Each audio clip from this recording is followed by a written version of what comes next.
This is the plaintiff, Jim Burris. He says the uncaring defendants have pit bulls who they let run loose, and one of them attacked his 5-pound chihuahua, Lily, violently pummeling her and shook her like a rag doll in his mouth. Lily needed life-saving emergency surgery to the tune of $4,931. The defendants refused to pay him, and he's here suing them for every penny of it.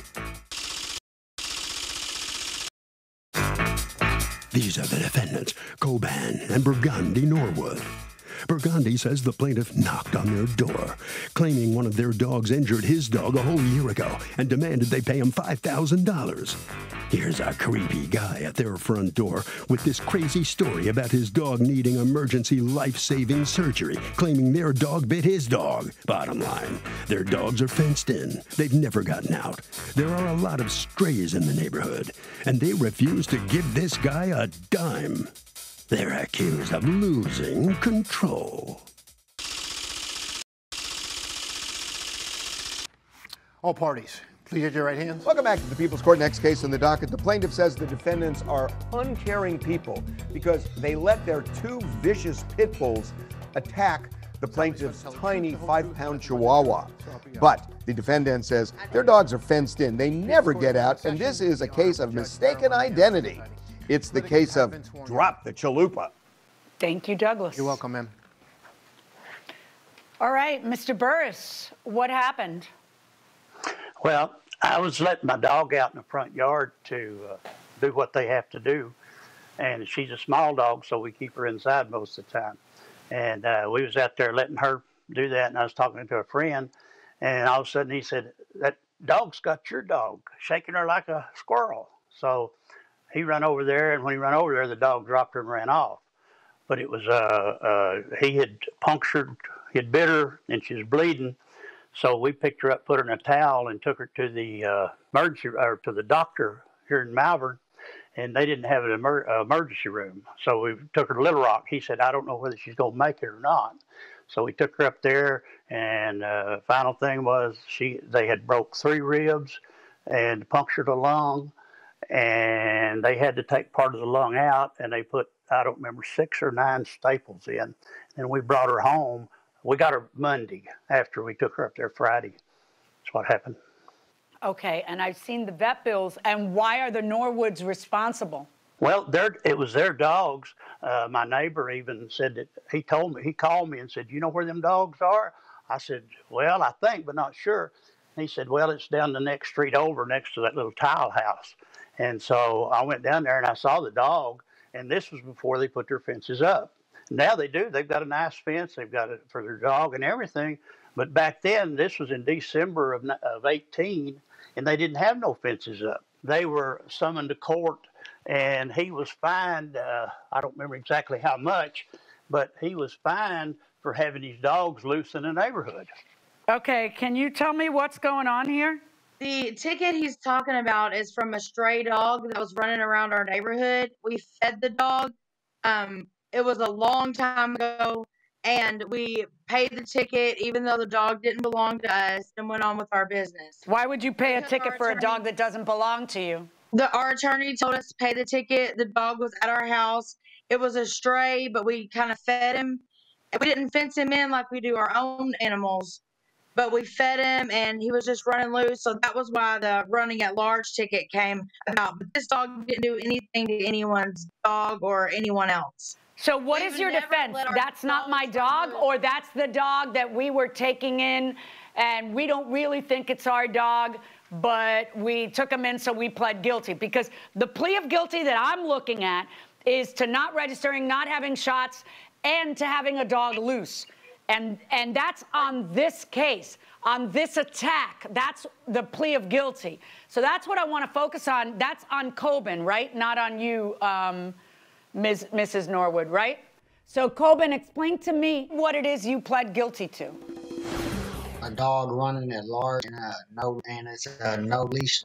So typically in a case like this, the case is over. But now I've got this ridiculous circumstance where you actually pled guilty to it. And that has value that a judge cannot ignore. In other words, that's something that can be used against you. It's basically your own admission that you should have had the dog on a leash. And in this case, this is the case where it's happening.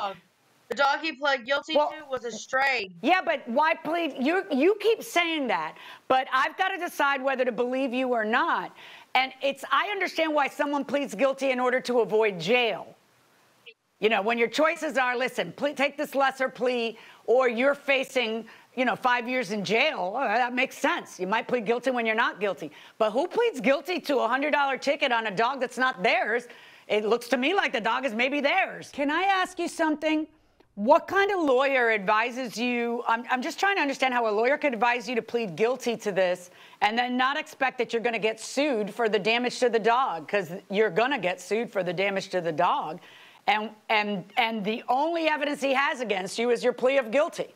That's the only evidence he has against you, because he doesn't have the witness. He doesn't have but what am I supposed to do with that? I'm supposed to look at that and say, nah, he's not responsible. He took responsibility and pled guilty. What proof is there? There's no proof. The summons that you got said your dog was loose and bit another dog. But not our dog, a stray dog. That you feed? We fed it, yes. Okay, so it's enough your dog. You feed the dog. You're responsible for all of the dog's meals, but it's a stray. But you feed the dog. And he says it's your dog. He doesn't even have the neighbor here to testify, but you go and plead guilty to it. And I'm supposed to ignore that you pled guilty to this case. I didn't. That's true. I'm dismissing you from the case. You're right. You didn't plead guilty. I am dismissing you from the case. Coben, however, you owe the plaintiff $4,931 in vet bills. That is my verdict. Corbin, what's your reaction to this? Yeah, I don't really understand it. I went to court over this already, and apparently, the other judge didn't think I was guilty. Well, this one did, and it's going to cost you dearly, almost $5,000. Mr. Burris, how about you? How do you feel now? This is kind of justification, right? I think people have dogs. I keep my dogs took care of. They keep pinned up in the house when if I'm not out with them. And so I think they ought to have the same responsibility. So that'll conclude this case. Let's join the judges now for another session of After the Verdict.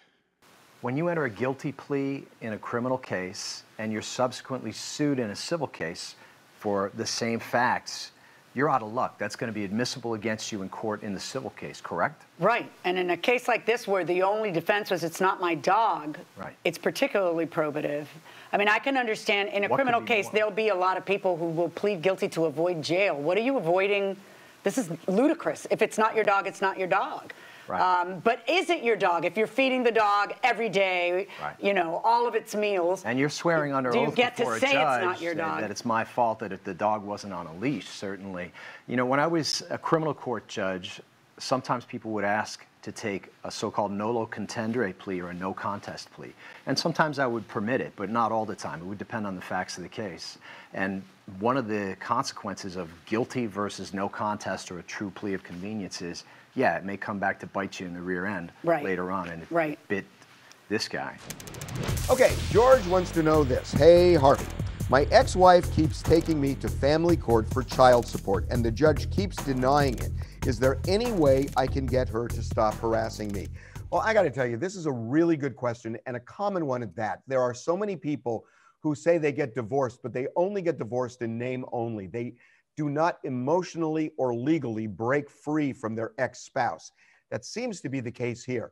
My best advice is this: if somebody keeps taking you back to court for the same thing and they keep losing, you should ask for attorney's fees, you should ask for sanctions, and you could even file some kind of a malicious prosecution lawsuit if it is based solely on malice. But it is a situation where sometimes people just will not let it go, and sometimes you have to take the offensive, you have to file suit, you have to go after them in order for them to finally stop. We'll see you next time.